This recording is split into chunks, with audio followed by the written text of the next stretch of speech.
Hello, stream. Give me one moment. Have to select the right window. There we go.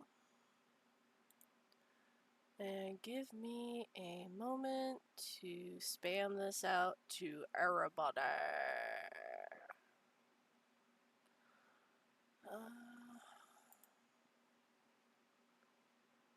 Copy the link.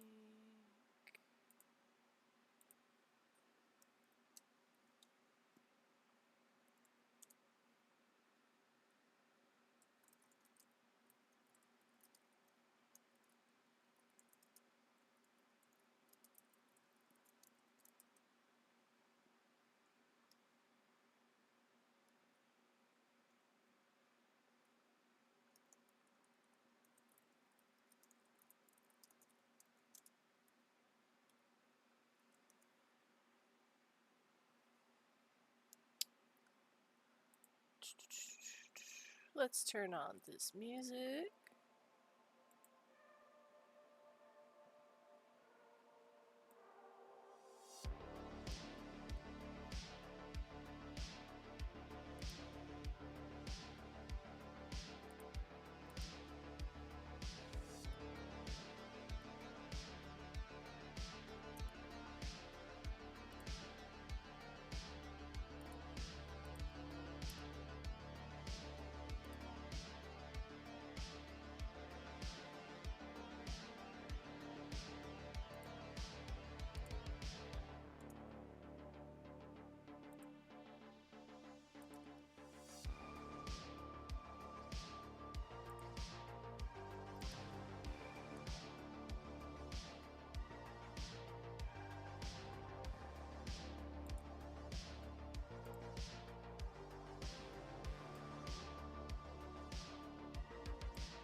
Oops. Probably need to do a Photoshop version of that. One quick second while I grab that and save it as a JPEG.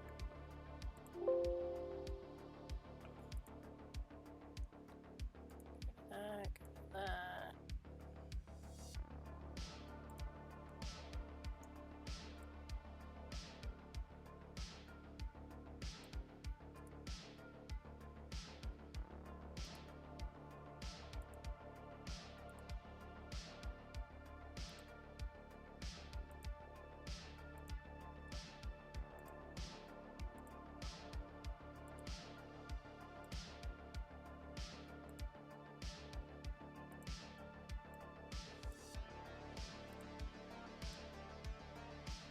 Okay, and here's our sketch, ladies and gents.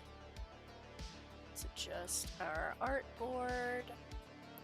I'm currently using Illustrator to do the inks based on our sketch. So I am going to lock our sketch in place, and then we're going to zoom right in.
to start?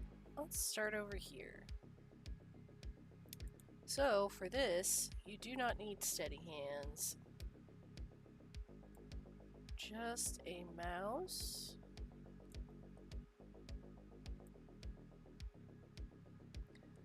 And we could probably do this from a sketch drawing if we really wanted to as well.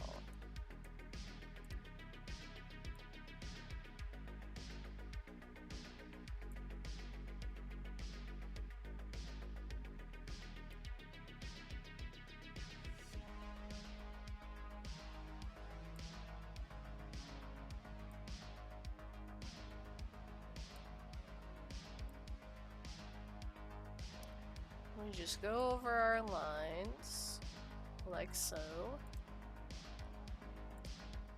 We can even make that transparent. And I'm using the shape tool because it allows me a bit better control over my lines and how thick or how thin I want them to be. Because if I really want to, I can go back and thin these lines up by scrunching them a bit closer. Can make them finer.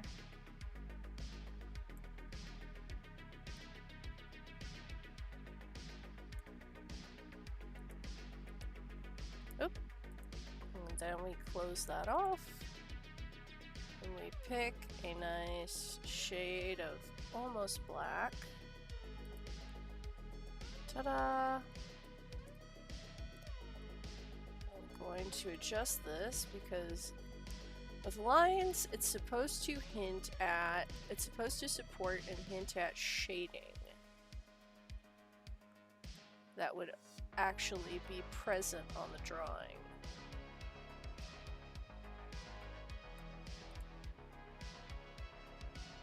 So because the light would hit here, this would be thinner. This needs to be thicker because this is the darkest line. One of the darkest spots on the entire body because of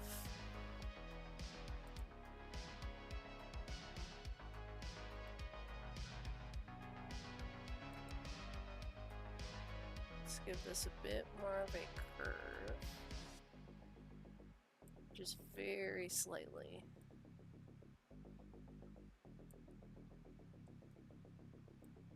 And then we're going to make that a sharp angle. So we're going to cut off one of the arms of our anchor.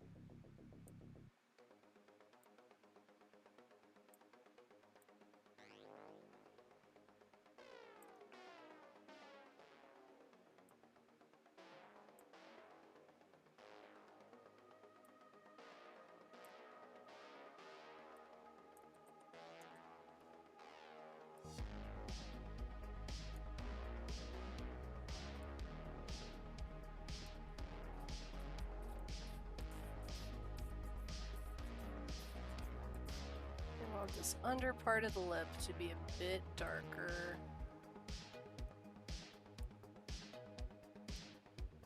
Along with this part by the philtrum, which is that little bridge under your nose, that little trough.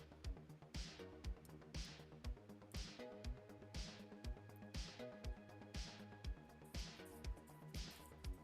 gonna do the curves of her nose.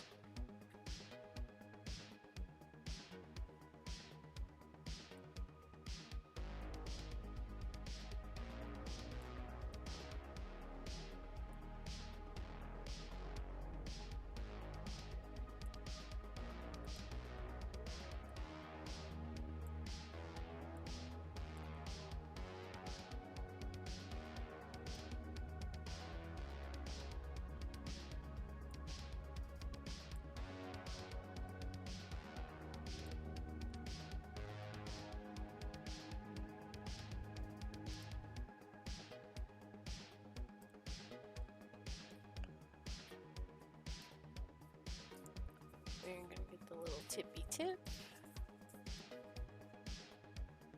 So inking is your last phase. that you're going to be able to really tighten a lot of these lines and refine them, versus your sketch phase where things are a bit more rough and rugged and gestural, and you're trying to get the skeleton down better. So you're ironing out all of the bumps and hand tremors and whatnot that might have shown up in your drawing.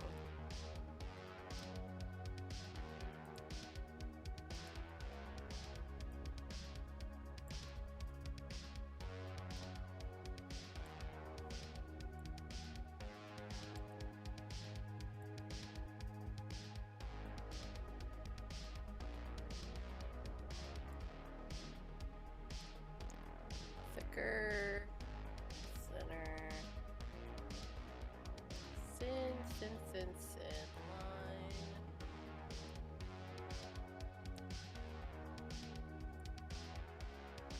Then we want to do it much thicker at the bottom in this dark spot.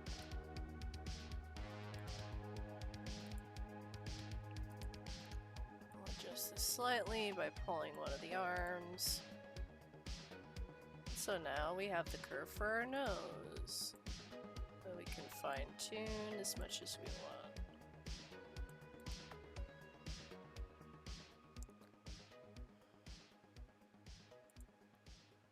This would probably be a slight bit darker.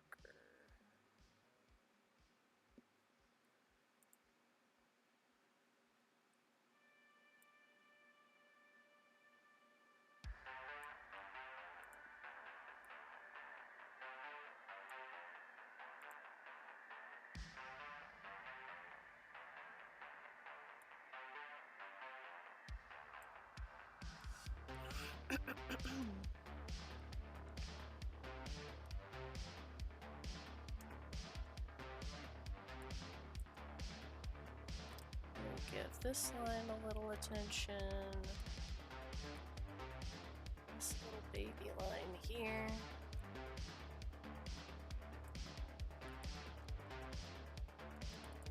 Let's go in a bit closer and fix that up.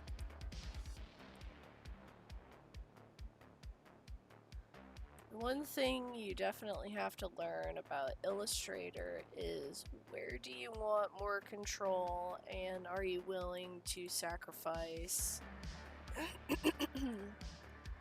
the possibility of lumpiness or segmentation for that control of your line. We want to make this thin gap right here. Shift this slightly.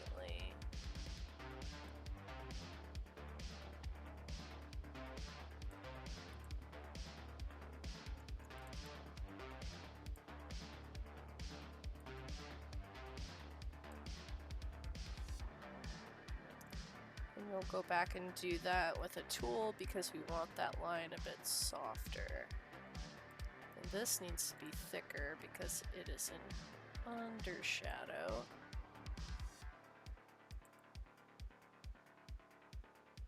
This a bit thinner because it's her excuse me, her exposed forehead. Hi Lele, how we doing?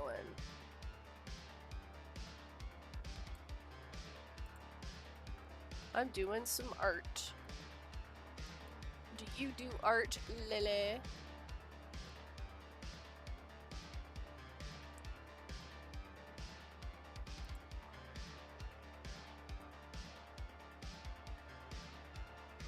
You do not? Aw. Well, it's very easy to get into, but you'd have to like it. Because sometimes it can be a bastard, and all of the little annoying things can definitely get in the way of enjoyment.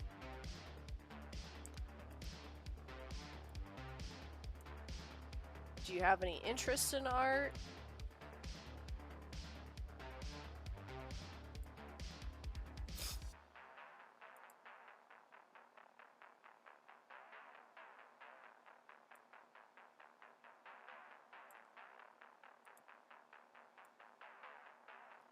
Maybe. Not totally sure. You're not sure? Well, geez. Ah, well, you're still young. You got plenty of time to learn. Even if you're in your 30s, you'd still have plenty of time to learn.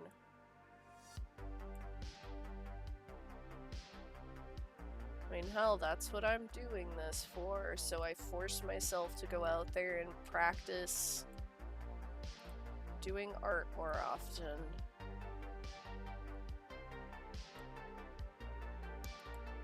Sometimes it feels like it's too late for me to learn things. If you are in your 20s, that is not the case. I could understand if you were, like, on your deathbed at 60 and you had, like, serious chronic illnesses and such, but no, your brain's still developing, especially you, Lele. When you hear stories of people, they always start at 15. Well, that's because you're hearing about people that are outliers and people being surprised about that. How often do you hear about that 15-year-old person that started doing that, or that 18-year-old or 19-year-old or 20-something who did that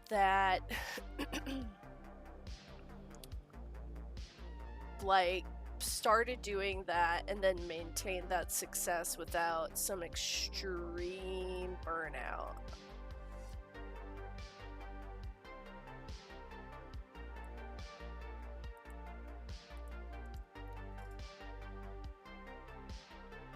There's also plenty of cases of people not starting shit until they're like 40.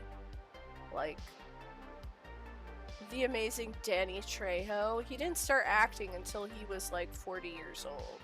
No joke.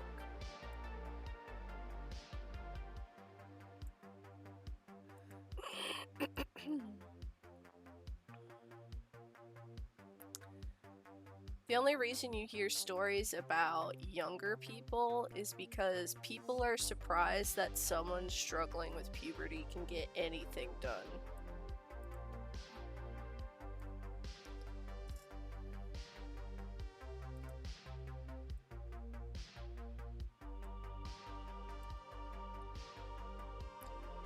You're in your 20s, trust me, this is the point in your life where you're like, you know what?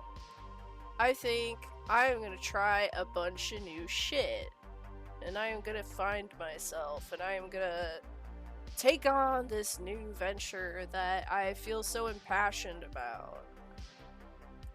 In your 30s is settling into like, okay, what is reasonable for me to do? Am I burnt out from pursuing this passion? Do I want to continue pursuing this? And 40s is like, okay, I am either super tired and burnt out and I want to jump into something new before it feels like it's too late.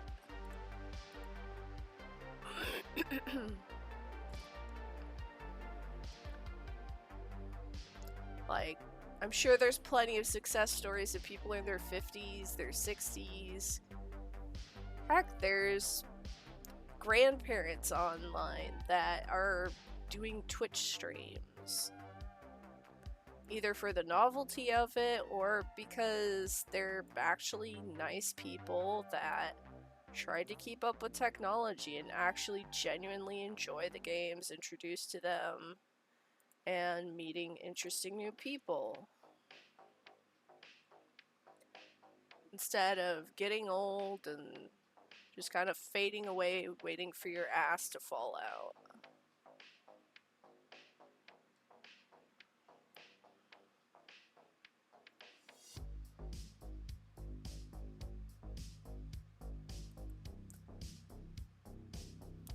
I mean, shit, there's plenty of people out there who started comedy, entertainment, acting, and so on careers in like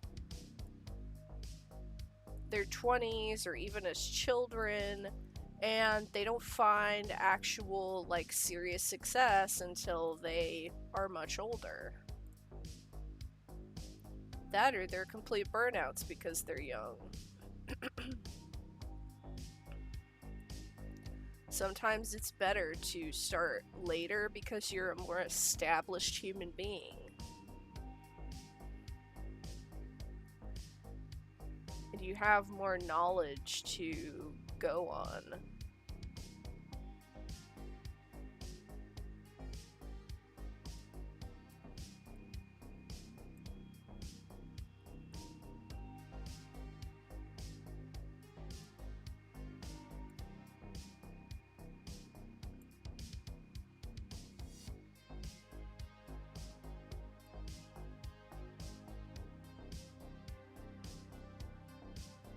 But I could wax about that kind of stuff all day long.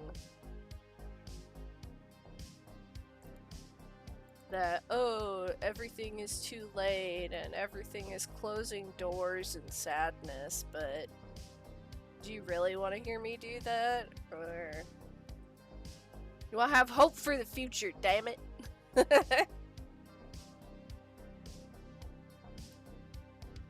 Dag nabbit.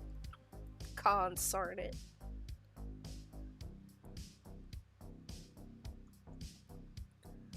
That is too big of a bulge for her eye. Okay, there we go. Is it good? I'm gonna make that really thin line. We want it to have a bow. Because we don't want this line to be samey.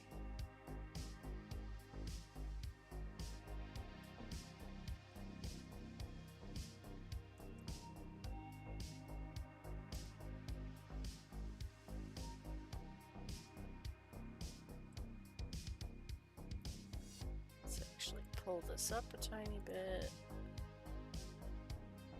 for our lash line.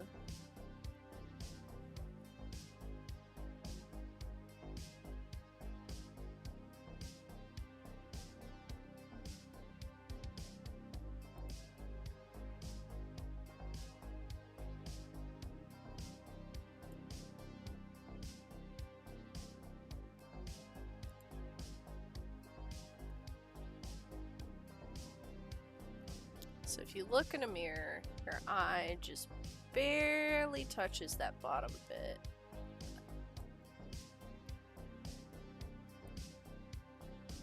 So if we want to do this the simple way, we can do it like so.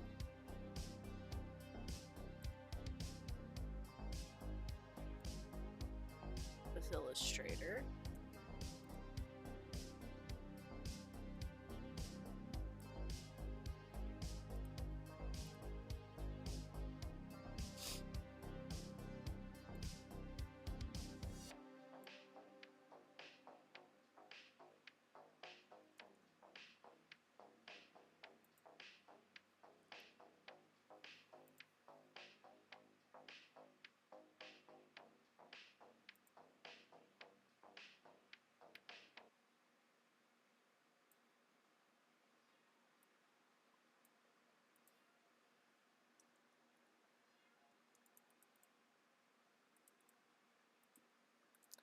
That is too big. Because this barely touches.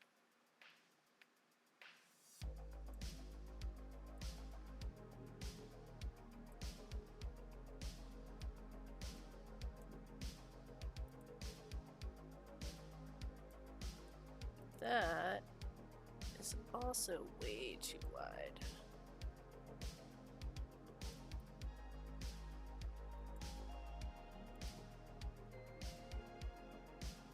This is only half of a circle.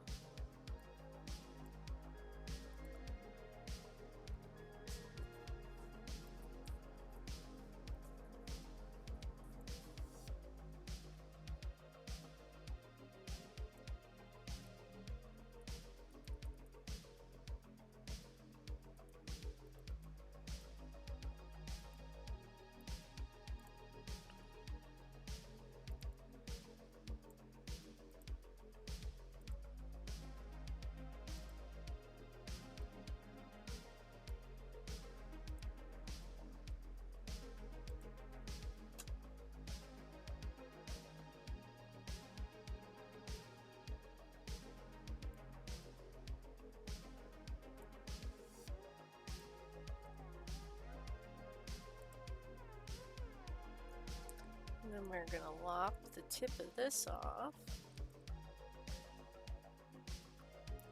Scoot this up just a tiny fraction. We're gonna lock the rotation for this. Rotate just a tiny bit.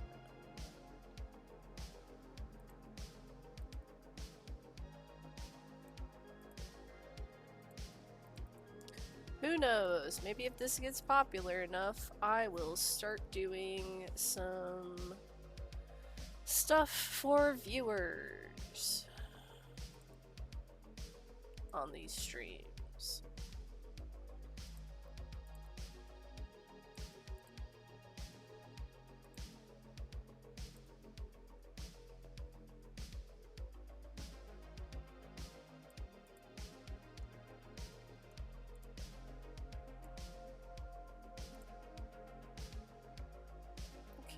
So that's good. Scooch that over a tiny bit. Gold. Straighten this out a little.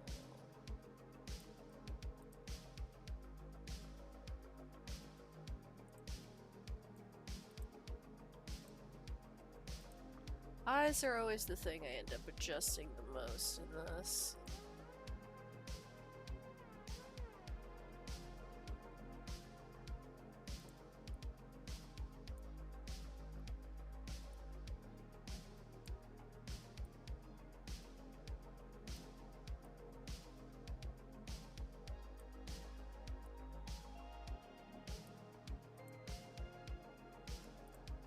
So this is gonna look really alien until I do all of the coloring on it.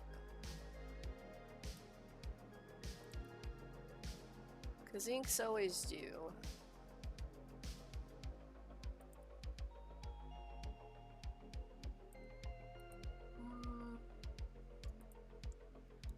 This might go a bit too far back.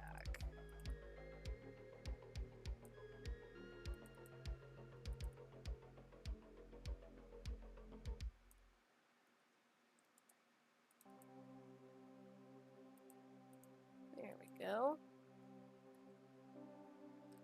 Now to do more eyelashes.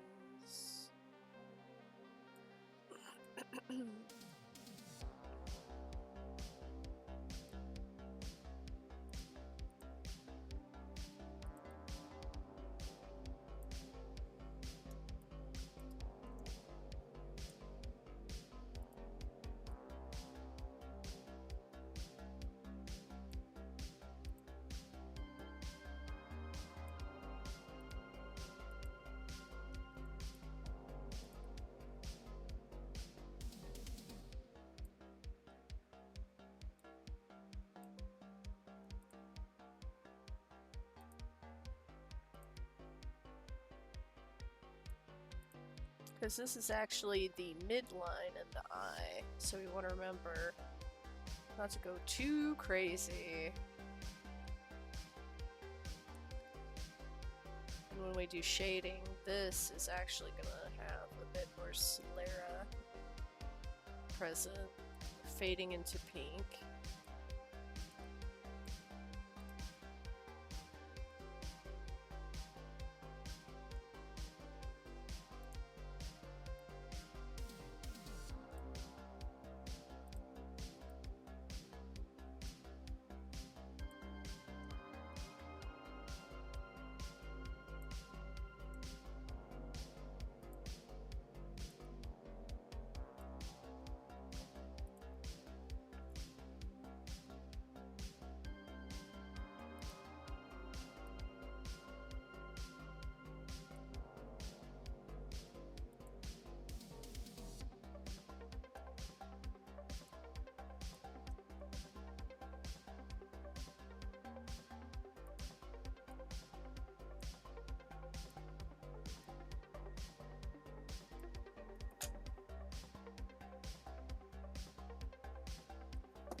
then we are gonna have this just kind of like a single little baby lash over here. Because that's how our eyelashes work. You don't have as much real estate on this outer bit.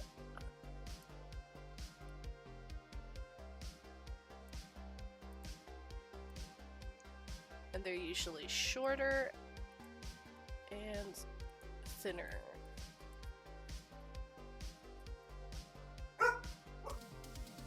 Hush puppy.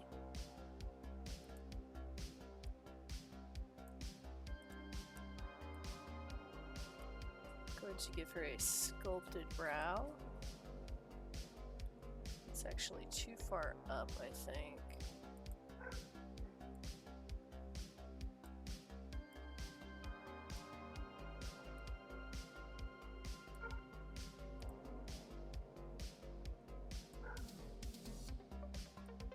God, my dog is going psycho.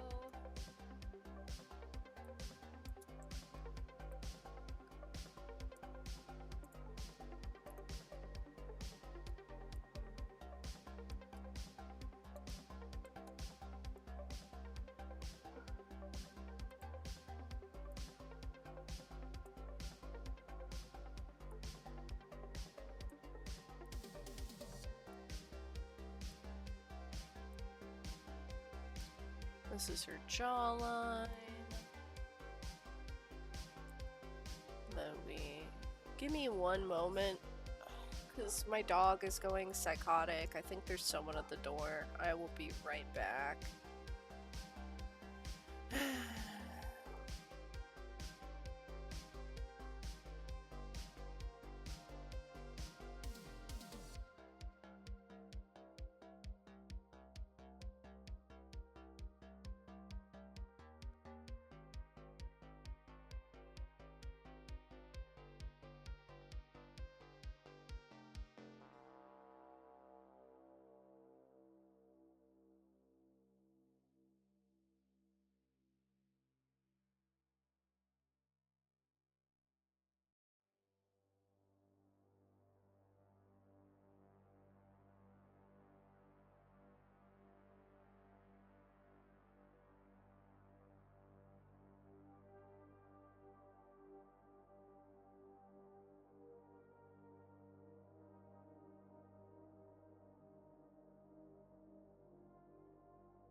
Okay, I'm back.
I actually have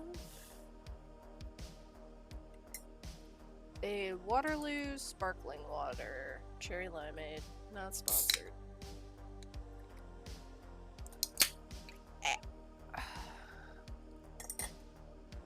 Gonna take a sip of that.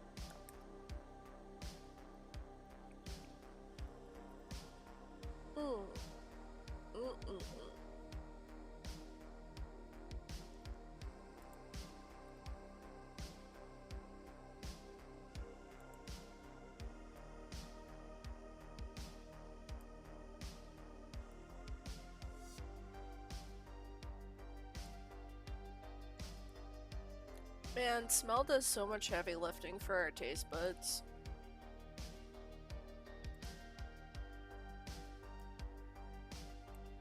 That's why if you are drinking way too much soda or coffee or any kind of fizzy drink that you just enjoy because of the flavor, if you get like a pretty mid-tier bubble water, it can actually be a decent replacement for those things.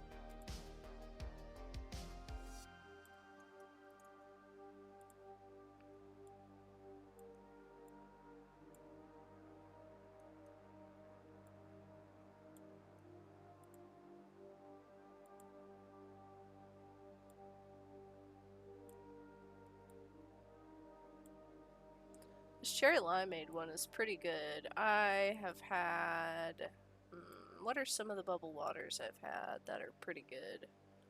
I'd say Waterloo's pretty good. The other one that's awesome is, not gonna say Perrier because fuck Nestle and all that they do.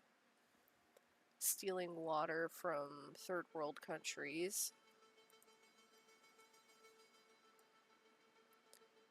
Don't support Nestle, folks. They don't care about you.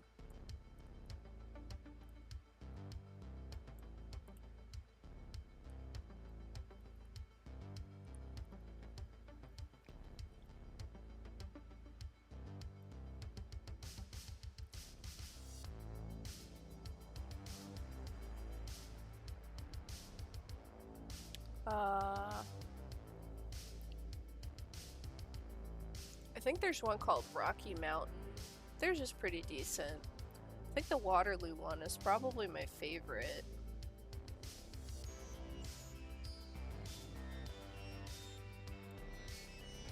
Let's get started on some of this hair.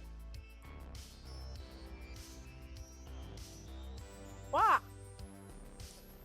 Fortunately, there's a scrolling, there's like an auto scroll. So whenever I do that, it can be a bit of a pain in the ass. Just turn that off for now.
because our light is actually going to be coming from over here.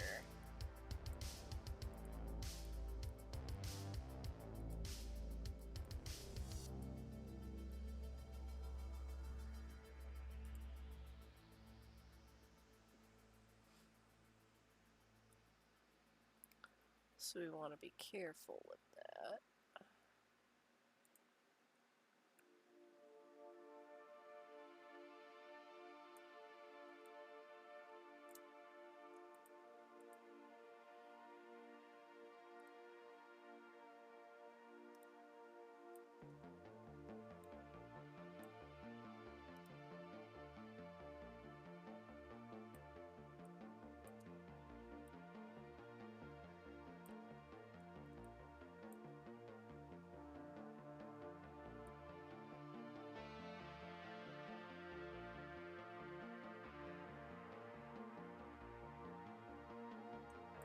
You know what? Let's have a line go all the way down. Whoop! Keep forgetting I can't rotate on this.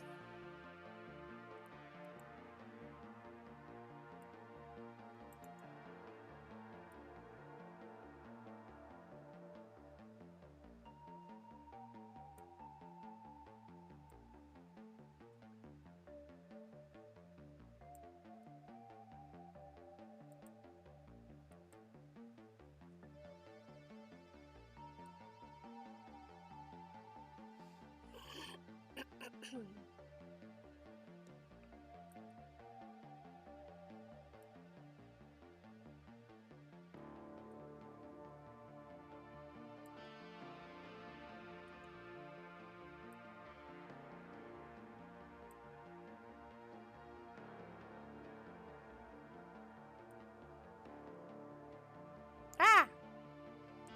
Frickin', get back down there. Dang anchor arms.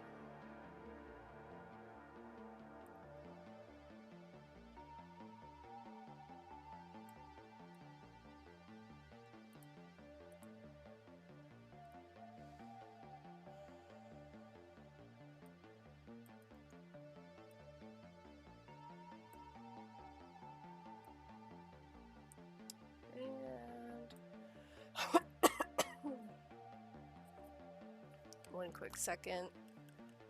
This is me taking a puff of my inhaler.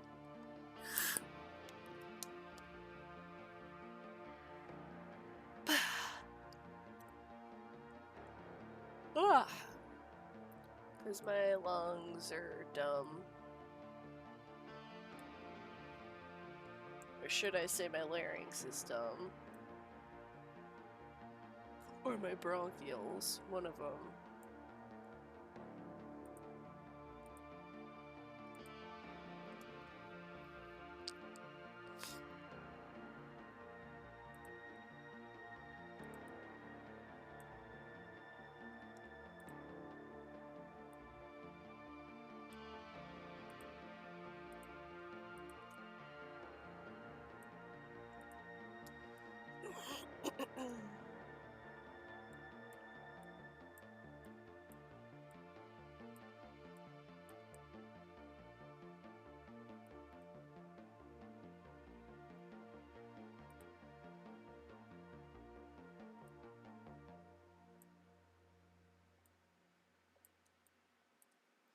Hair is always the funnest lines to redo, because you can give it so many curvy little waves with the ink.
That is too thick.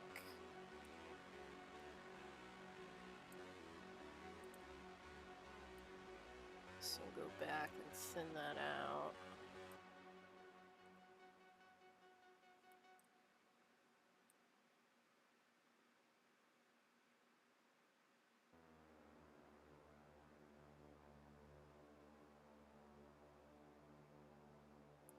God, why is that anchor point being such a dick?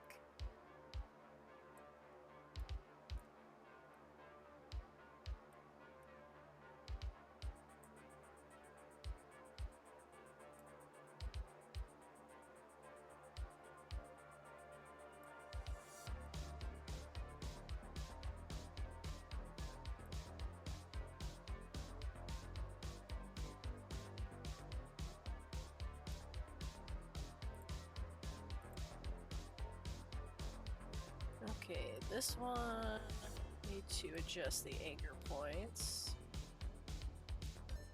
There we go.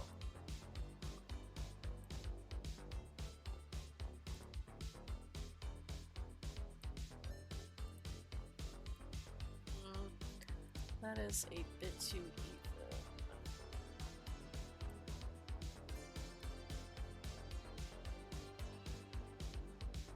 Do it thicker up here and thinner. Actually, no, because it's on the back, it'd probably be the other way around.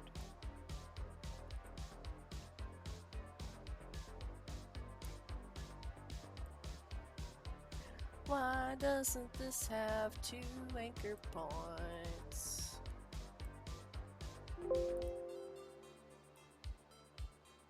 Aha! There we go. That fixes it up pretty nice. Shorten this just a tad. Set a tad, not the whole way.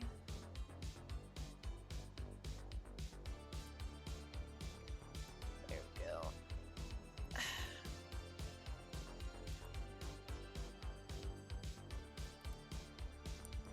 Thicken that just a little.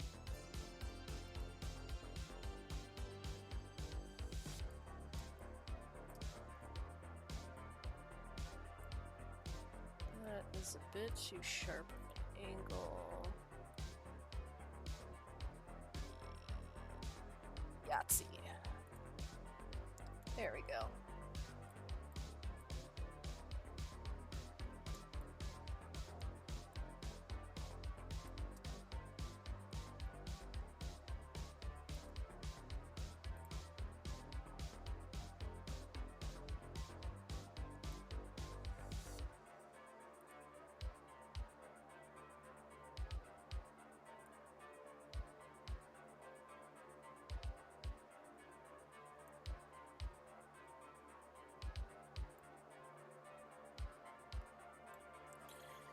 There we go. This needs to be thinner for sure.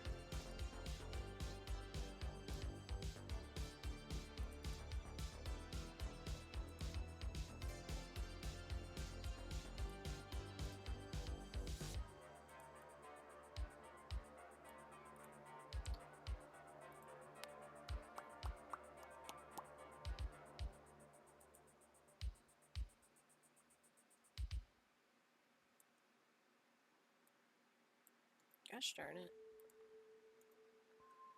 Dagnabbit. There we go.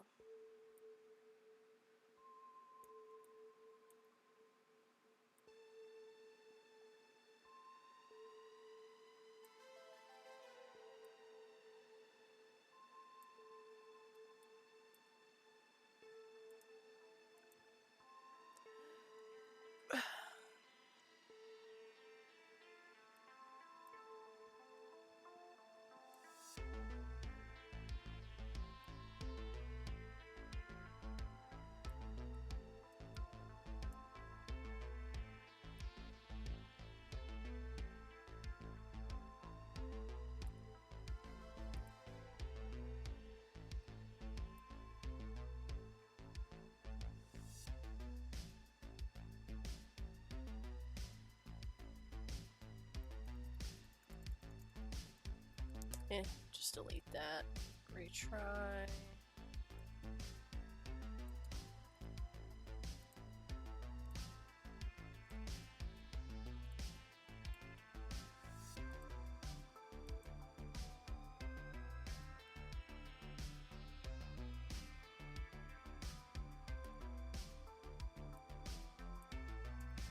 There we go.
Still around, Twamina?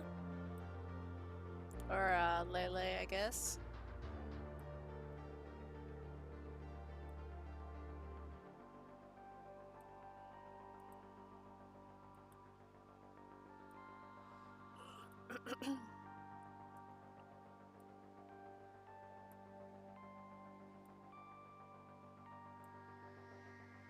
Mina, Mina, Mina.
Excuse me, I have a phone call real quick.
Swear to God, everything and everyone wants to talk today.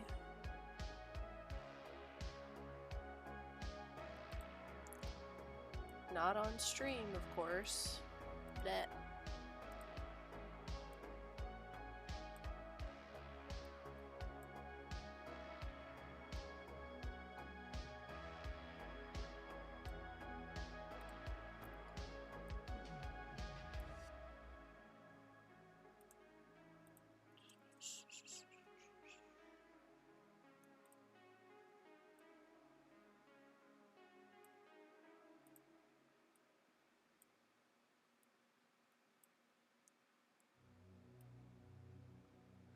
So, anyone like the thumbnails I've been putting on the VODs? Did those myself.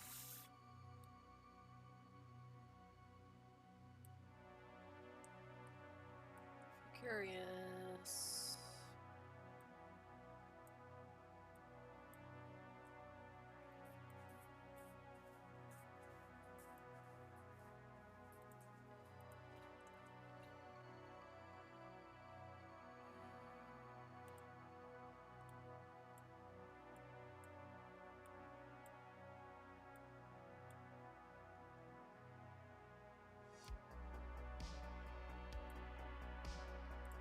Heh, all this repetitive work is probably why I like pressure wash cleaner.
You know, that eye is a bit small.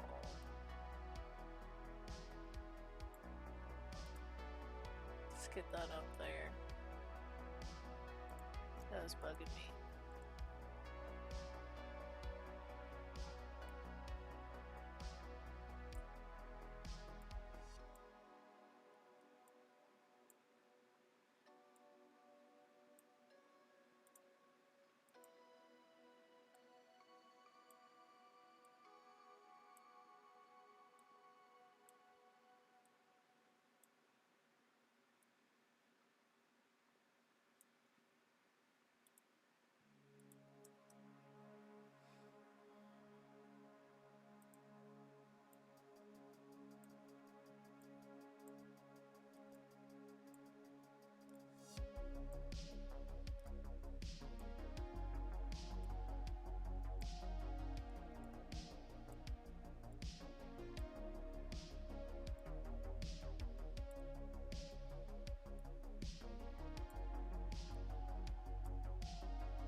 do.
Got a cat on my desk and she's staring at me while I'm doing my drawing.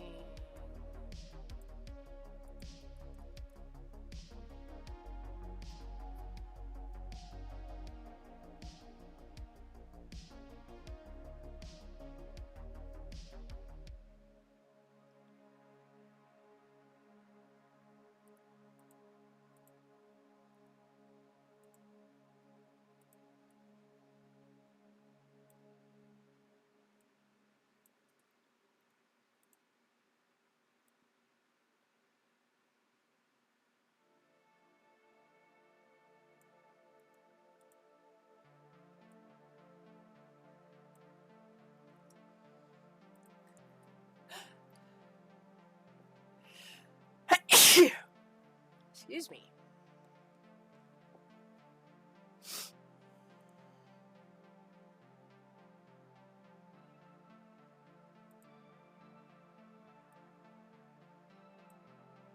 Sorry for my #dad sneeze.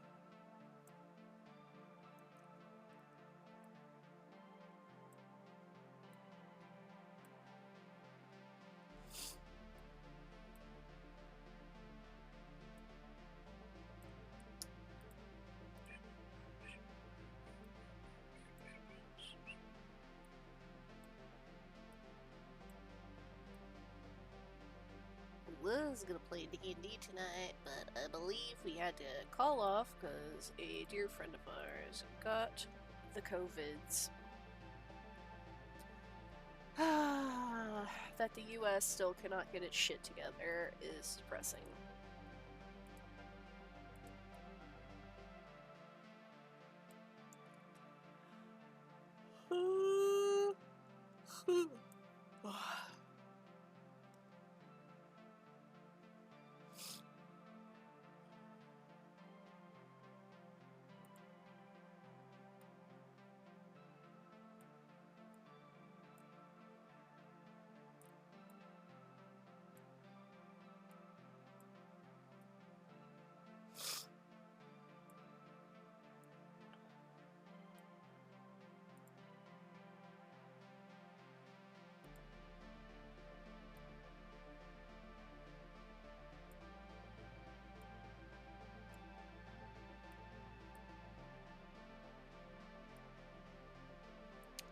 Which is quite the shame.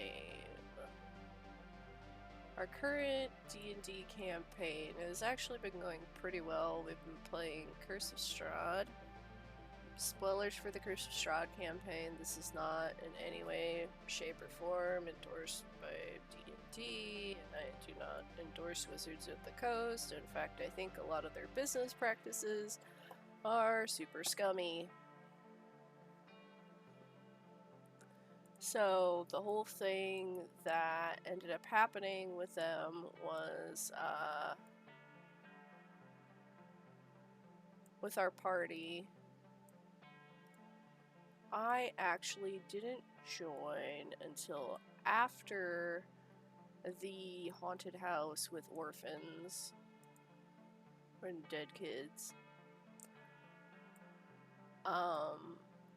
But so you essentially arrive in Bloodborne Town in the beginning,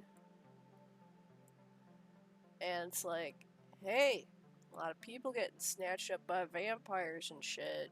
A lot of wolves in the woods.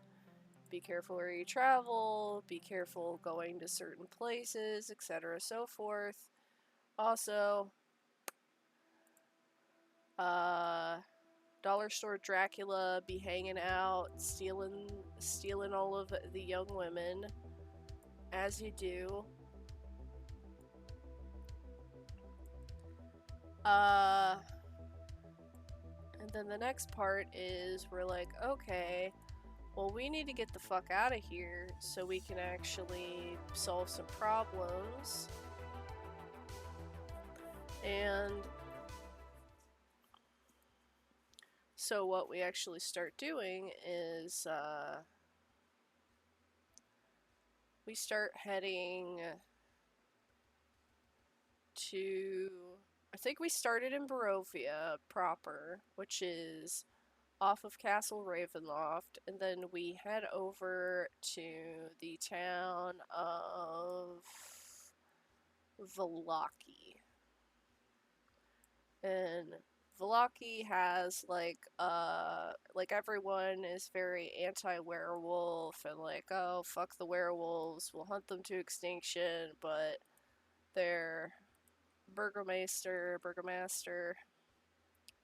essentially the dude that rules everything, like a mayor, he is cuckoo for Cocoa Puffs and is not happy with us in the town and is suspicious of us and is thinking like, oh, these people might be spies for Strahd, and essentially, it seemed like him and his family were either working with Strahd or had been cursed by him. It was hard to tell. But so, yeah, we had Irina Kolyanovich with us, and through, like, from Barovia up there, and the Burgermeister is like, hey, we got all of this evil shit in the woods. If you adventurers want to, like, go and deal with that, like, whatever.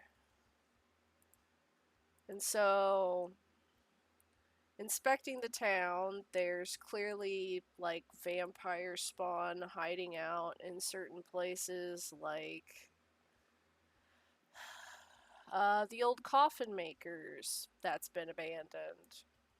And they've been, like, smuggling vampires into town in this place that actively stakes werewolf, or actively fucks up and beheads werewolves and such. And so, our group goes on the journey to try and fix things for some of the people in town, even though we're very suspicious of the Burgermeister, and we're kind of low-key plotting to overthrow him and instate Irina because she was a Burgermeister's daughter and she has good leadership skills and actually knows the ins and outs of this stuff. But unfortunately, while we're doing that and we're fighting Strahd's old nursemaid, the Baba Lysaga, a cough cough Romanian twist on the Baba Yaga.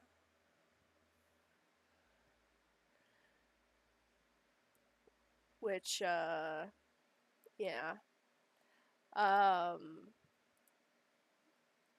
Fight her, managed to kill her.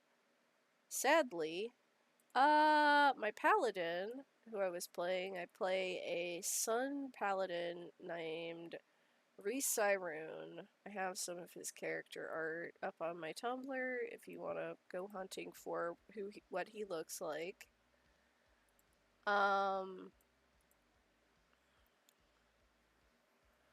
Between us not protecting the squishies in the back very well, miscommunications with Irina, and general just everyone being tired and busted from the work week. Fortunately, one of our players died. And I think, well, in the game. And, oh boy, my paladin was so upset because he had just started dating her. So yeah, girlfriend getting murdered by a witch's hut. It's not great.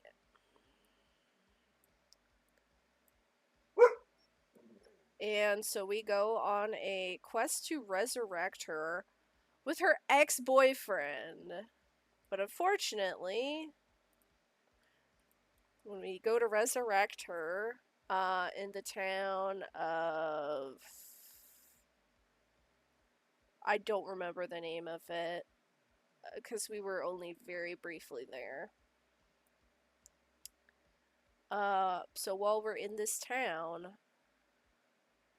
we had actually managed to find a bishop or like a guy who was secretly a deva and was trying to do a Frankenstein's bride of like Irina, because turns out Irina is the reincarnated soul of Strahd's lost lady love, who killed herself because she didn't love Strahd, she loved his brother.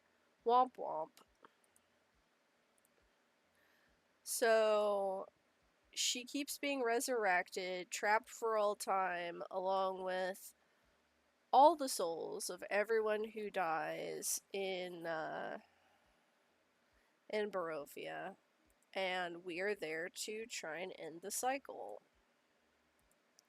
So the lost souls can return back to Faerun. They can end up back in the cycle of life and death via reincarnation, or they can go to the afterlife properly. And so,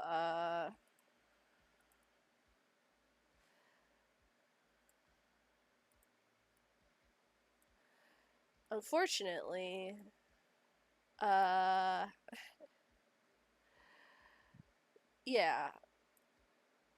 our dear celestial warlock who gets brought back is infested by a archdevil who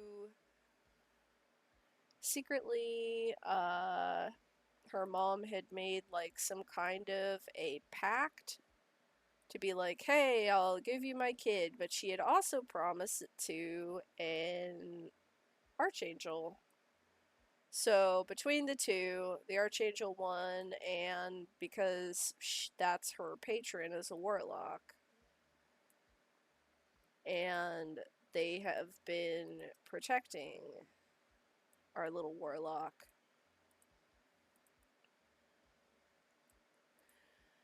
So that happens. We also managed to take hold of the tribe of werewolves that has been terrorizing this town on our to-do list of things. And our druid, Sallow the Furbolg, actually manages to make a pact with the Night Mother and say, like, hey, I'll give you the strength to beat this guy's ass, this werewolf ruler, if you stay here and rule over the werewolves, because he's doing a bad job and I don't like him.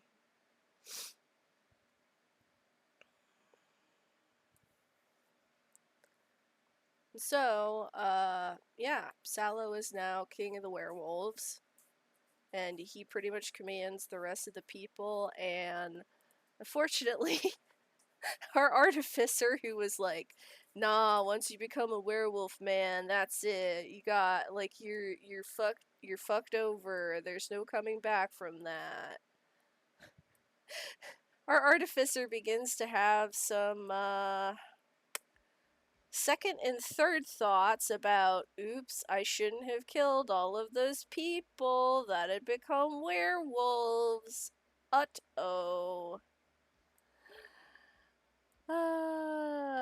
But I guess hindsight's 2020, am I right? So after that, we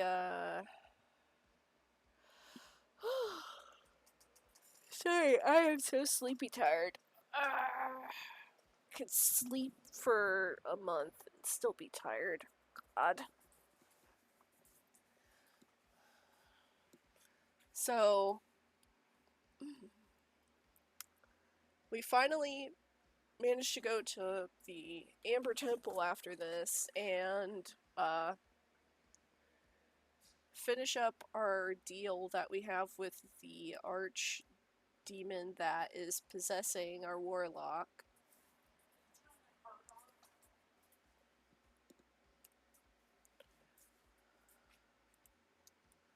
And after that, now one of the guys that has started following us, Casimir, who has a vendetta, is now pledged to a primordial god of undying so that he can enact his vengeance against Strahd for turning his poor sister, who has been trapped in the cycle of rebirth in Barovia.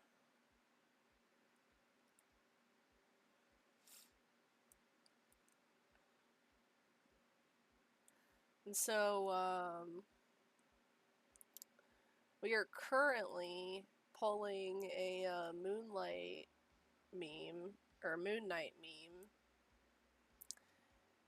where we're in Dracula's castle screaming, where are you, Dracula, you goddamn nerd?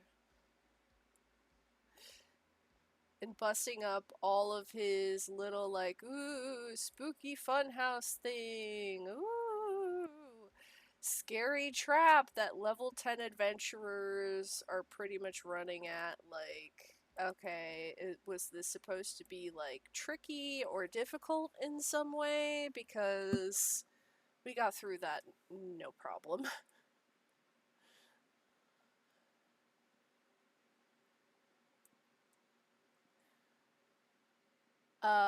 So after all of, yeah, that's the point that we're at right now. The greatest hits of all of that include my Sun Elf Paladin crying over a closet full of human skulls that he cannot put back into, like, a closet, and the party would not let him stash in their bag of holding so that they could bury all of these poor souls that died in the Amber Temple and give them a proper proper burial.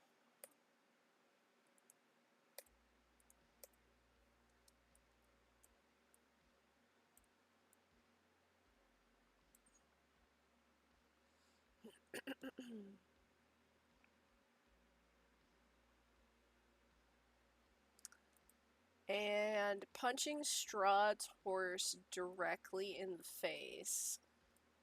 Our artificer, who is a total mad lad, making a literal Matsuhito chainsaw. I kid you not. Our artificer turning his steel defender, who is a good boy puppo who follows us, named O'Donnell, into a fucking Zoid mech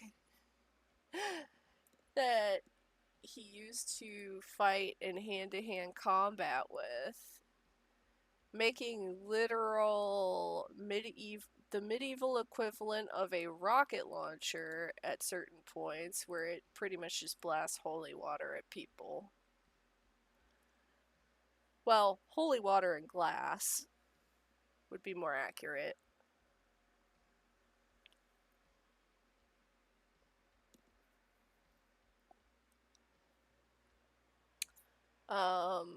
Let's see what else. Oh, the adorableness of the meet cute between my paladin and the darling warlock, and the fact that he has two girlfriends with the warlock and the Miss Irina Kolyanovich. He literally stole Strahd's girlfriend from him. Fuck you, middle finger. My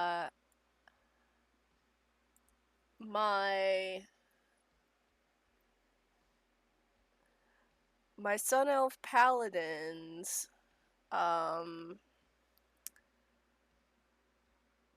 summoned mount, who was supposed to be a celestial dire alpaca named Tinwy, which is Elvish for Sparky. I'm not joking. I chose that on purpose. Cause he's literally based on my paladin's imaginary friend that he had as a kid. Because even though he does not have the brain power to be religious, he's actually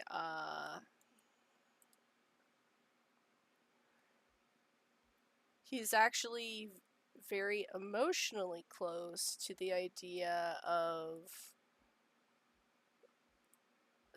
worshiping Aminator. Even if he follows a bit more of the spirit of the rule than the letter of the spirit of the law than the letter of the law, when it comes to being a paladin for him.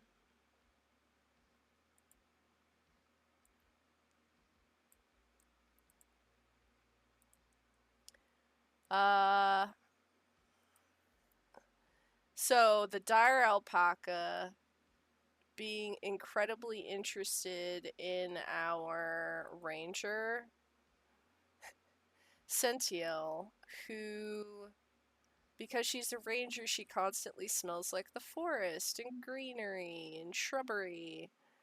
And she looks like she blends into nature really well. And the celestial dire alpaca, unfortunately, because it's Barovia, and it fucked up the magic of my spell, he is an undead alpaca. And our ranger fears the undead. So she's just seeing this fucked up horse with poo brain staring at her from the fog while he's just outside munching grass as it falls through his skeletal face holes, and is like, something wrong with that horse.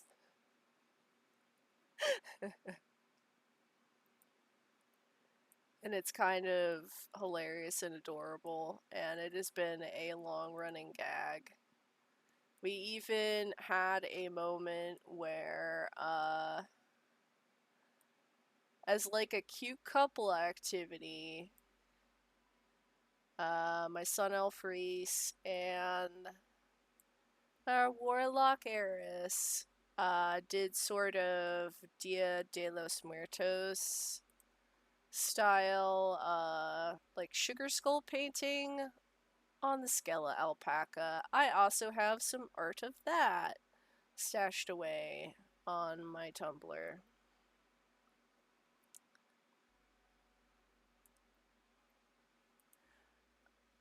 I think I also made a,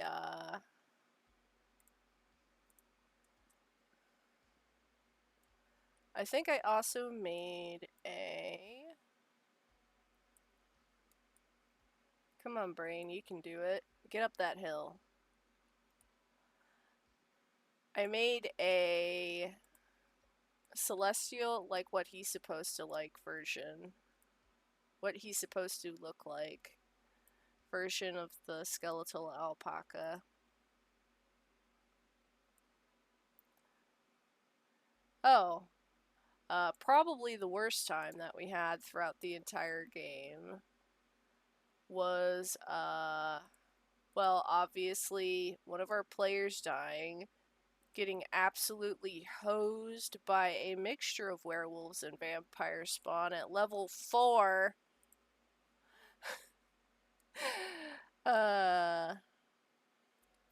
And everyone being super salty and mad because, oh god, fighting vampire spawn at that level is just not viable, man. It don't work.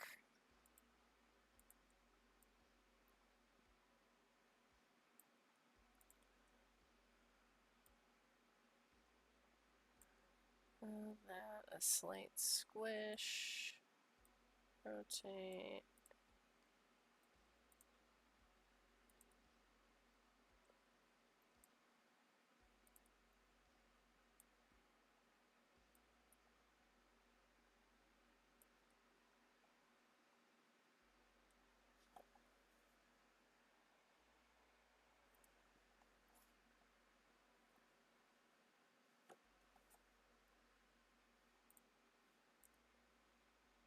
Let's give her a little bit of an eye fold right here.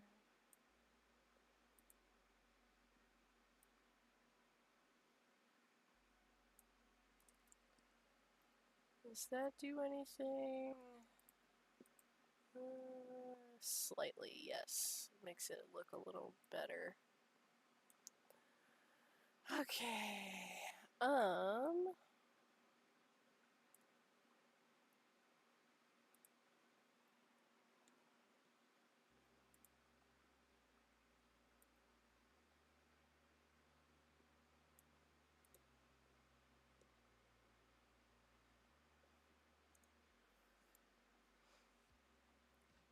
So yeah, that is my D&D game that I've done. I've actually run one before, and that was fun. But unfortunately, the players I ran it with were, well, one of the main players that I played it with was an absolute douche canoe, and I feel like I can safely say people that are forever DMs get bored way too easily when they play as a player, and there's way too much. I'm not gonna broad brush and say all DMs are like this, but a lot of forever DMs I've noticed are very pushy. And they need to be the center of attention or they can and will explode. Because they have class clown syndrome and probably ADHD. Because it's almost required you have ADHD when you're a DM.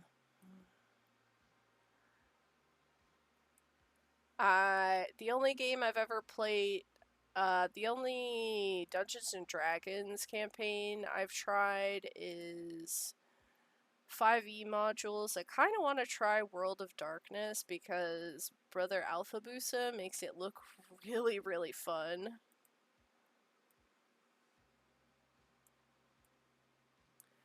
But I would need to find either someone to run it or I would have to run it myself because, oh boy, there are so few people out there willing to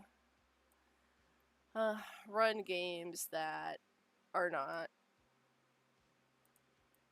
either like spirited away because they're super young and they started DMing on a whim and didn't realize what a massive time sink and commitment it is to do that.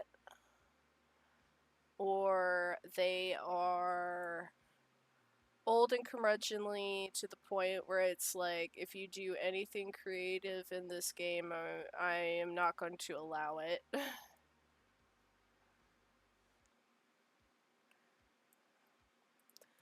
It's super rare you find the kind of unicorn that our Curse of Straw DM is.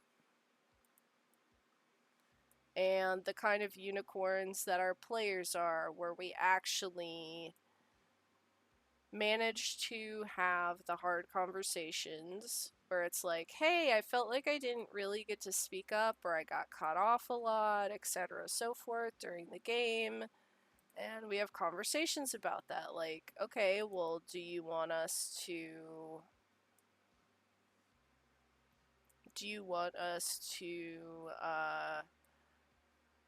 like have a buzzer or something so you can get a word in edgewise because sometimes your mic is really quiet, or do you want us to check in with you every now and again?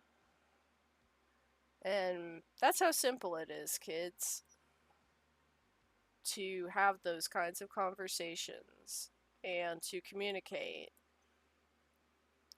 Just use a lot of I language because at the end of the day, no one could deny that you are feeling something, and if they do, there's some level of emotional manipulation that it's coming from, I'm gonna say.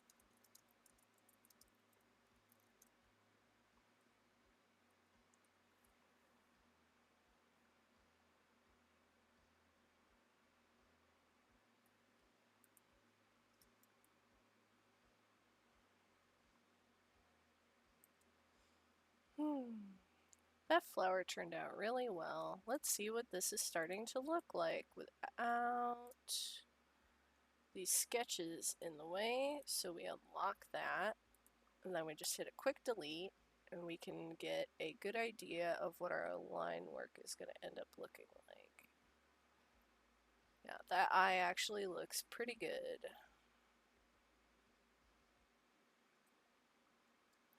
Might need to widen it a little bit.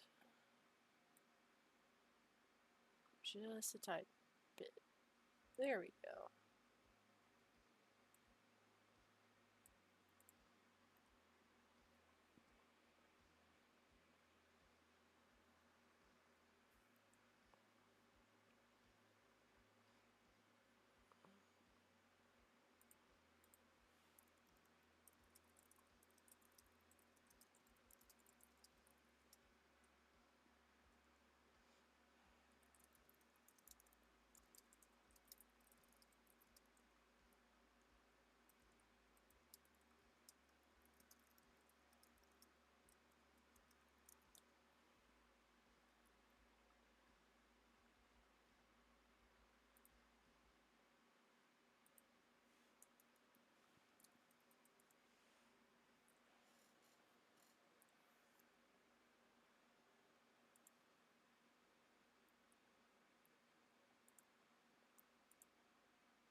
There we go.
Okay, I was worried for a second I was gonna get a DMCA strike because it switched over to that one song.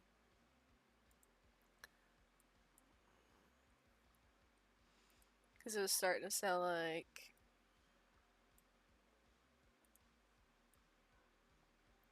Well, you know the one.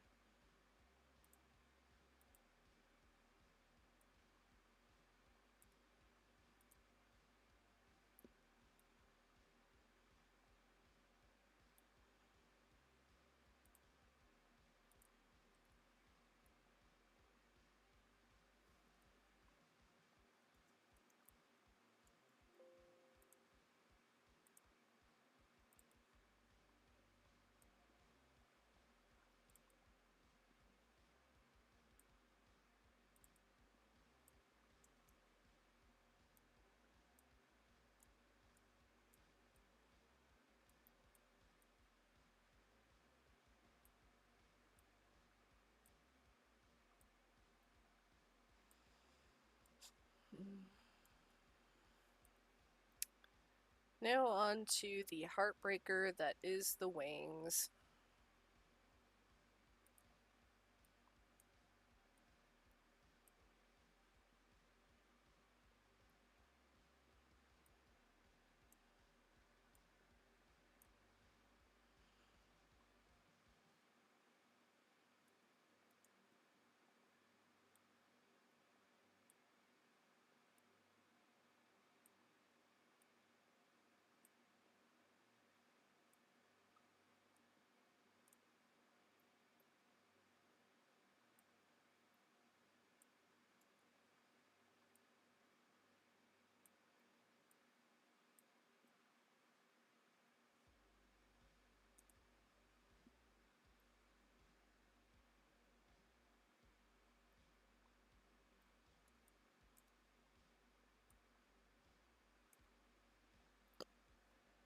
Oh, excuse me.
Love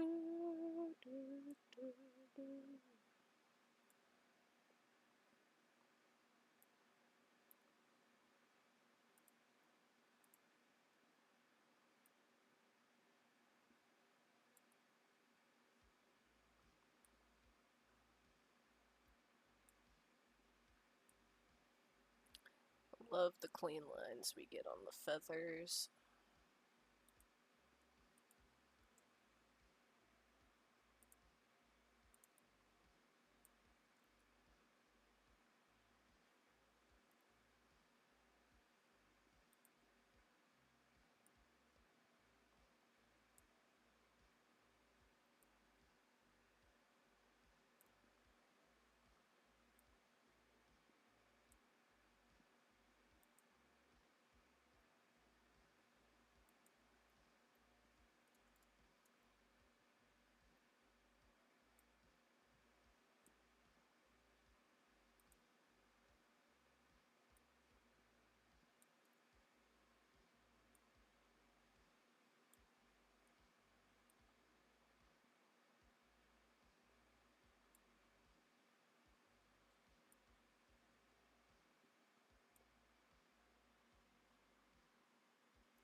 Ah!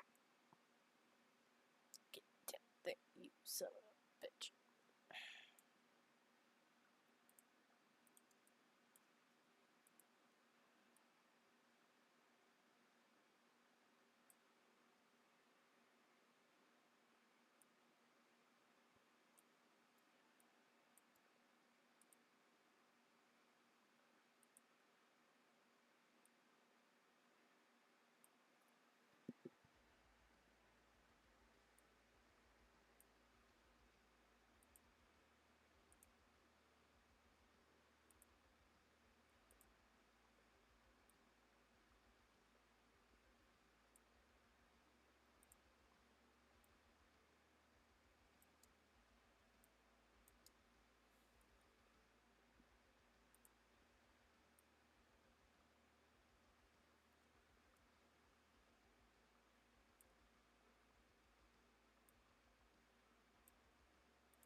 God damn it.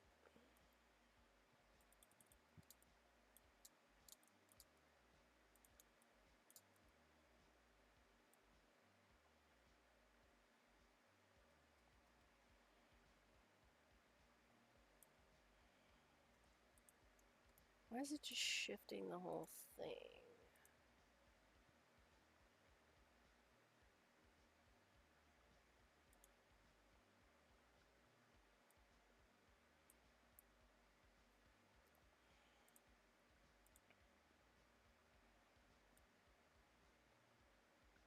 There we go, that'd be why it was twisted up.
Oh, kitty cat intrusion. Hey you. Yay you. Fluffmeister. Skamoosh. Scat.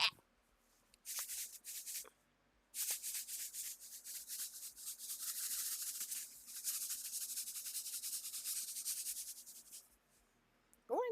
Go on. Skitty scat, little cat. Whee! There you go.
God, I am the only person in here, aren't I?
Where are these stuck together?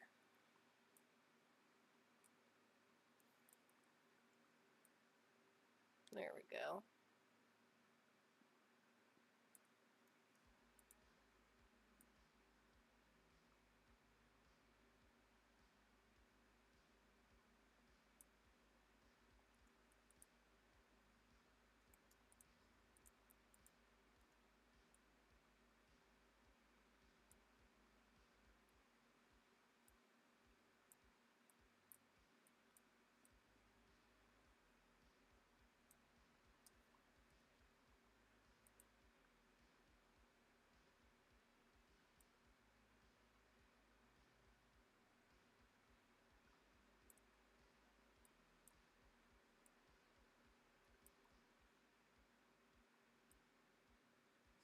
This might be from the Party Hard soundtrack. If you have not played that game, it is a fun stealth game where you are a serial killer that is so fucking tired of everyone doing late night parties that you decide, instead of enduring the constant late night parties, you are going to go and break them up by murdering everyone. Your goal is not to get caught by the police and not to let anyone escape.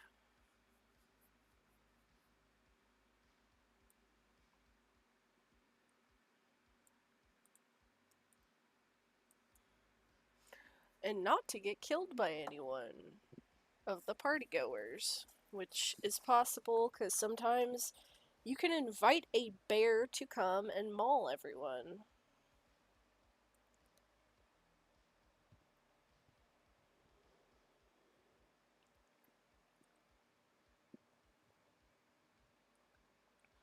You can accidentally get in the way after removing like someone's brake line and driving a truck into the house party that they're partying in.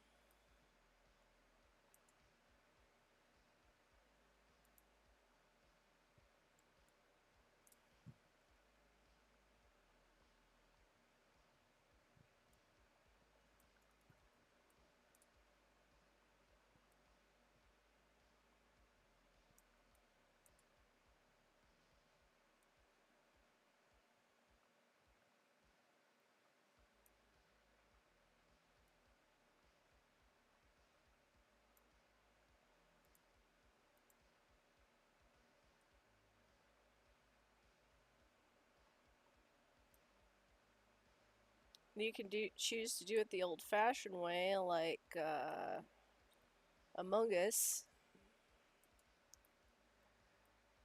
and stab the shit out of someone and hide their body, or you can choose to be super stealthy and like hide their body in places where people shouldn't be able to find it, like in with all of the frozen drinks, or burn their body up in a bonfire that no one notices.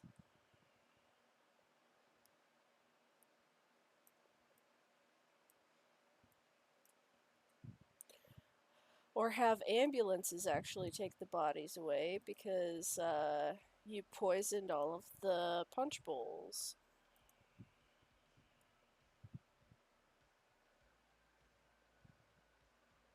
But if too many people catch that you have been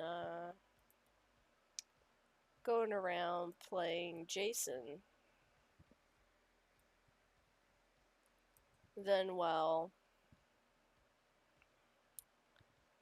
a bunch of them can actually gang up on you and beat the shit out of you.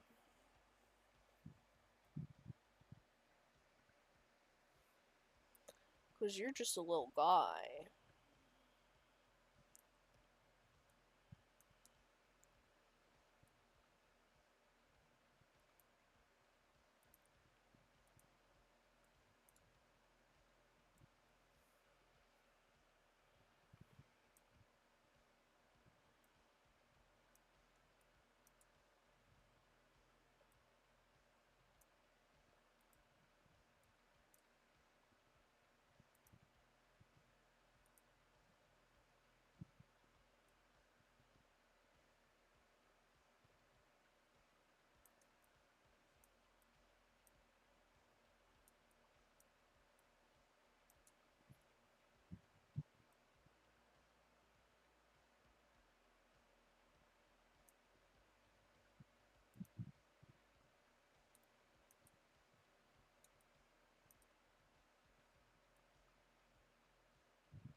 The dog is here. The dog has left.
Oh, excuse me.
God, why is this anchor being so fucking stubborn?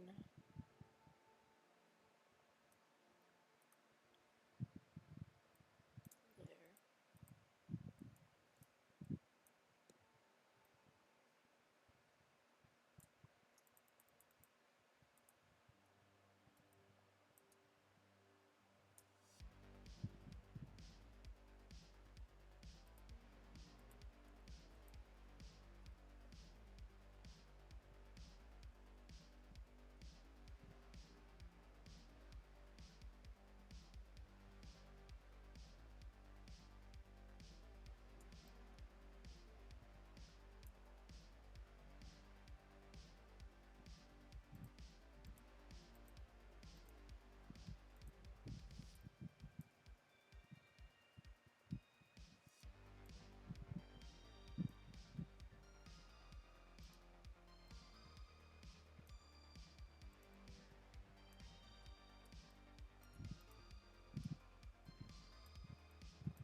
Looks like a haboob is starting outside.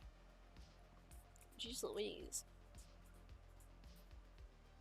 A haboob, for those that don't know, is a name for a very large-scale dust storm in a desert.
Isakron, hello. I am doing an art. Caught me right at the tail end of the stream. I'll stay on a little bit longer for you, friend.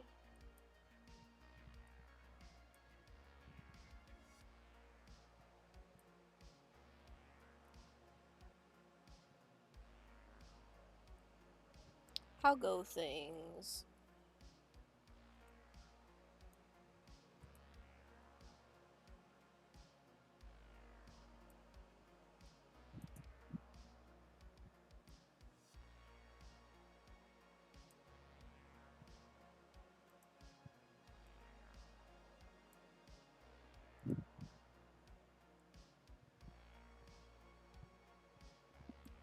Trying to learn how to build a house from scratch in Project Zomboid. Ooh. You know, Kron, if you'd like, I could actually play Project Zomboid with you tonight, if you're not busy.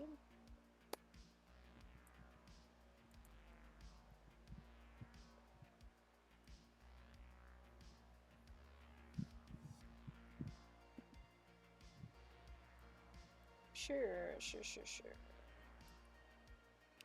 I'll probably have to take a short break to go eat something and do some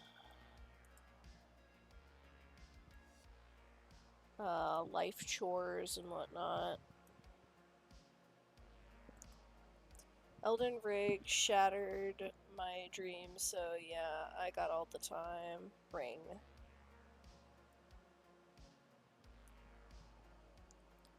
Oof.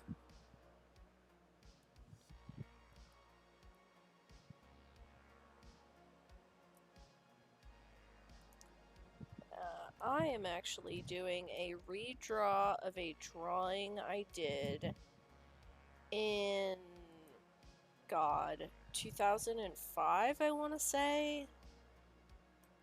Pretty sure that's how old this is. It is not dated. At least I don't think it is.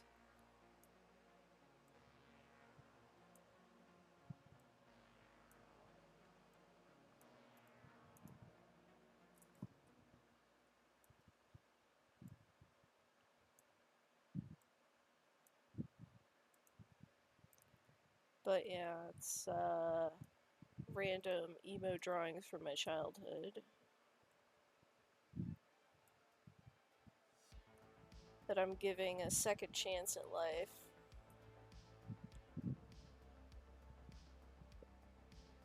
Got a server we can use, it's got boosted loot, etc, etc. I see, I see.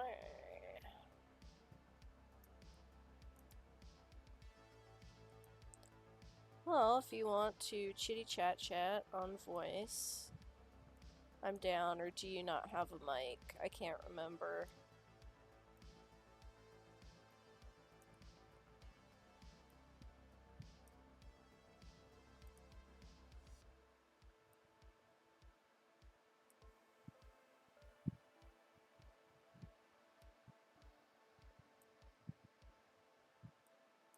Because after I finish this section, I am probably going to take a break, come back, and stream Project Zomboid with you.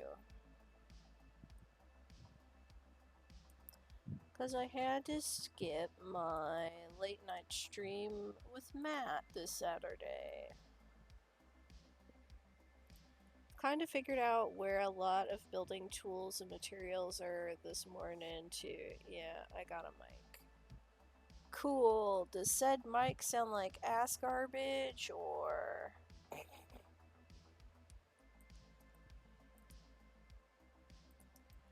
I'm joking. Most mics sound like ass garbage unless you have a very dedicated one.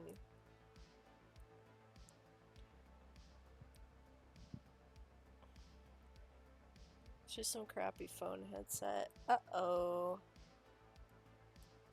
Yeah, I think I probably paid like $38 for mine, maybe $40.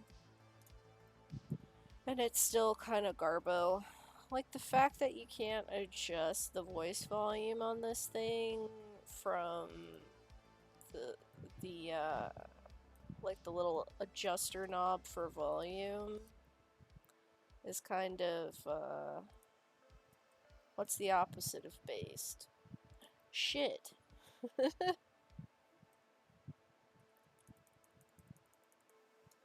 Okay, so that is our current progress.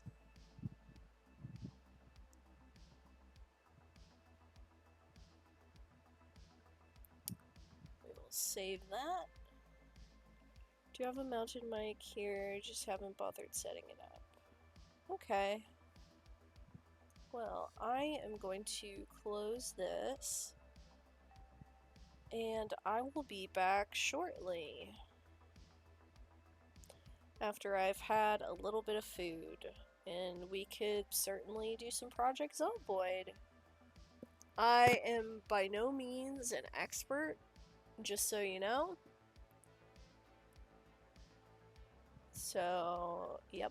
I also need to set it up and get it downloaded.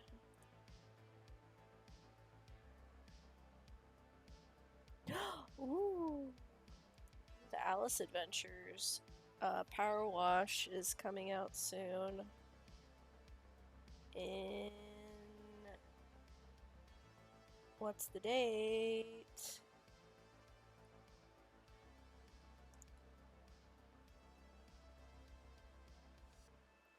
July 2nd. Lovely.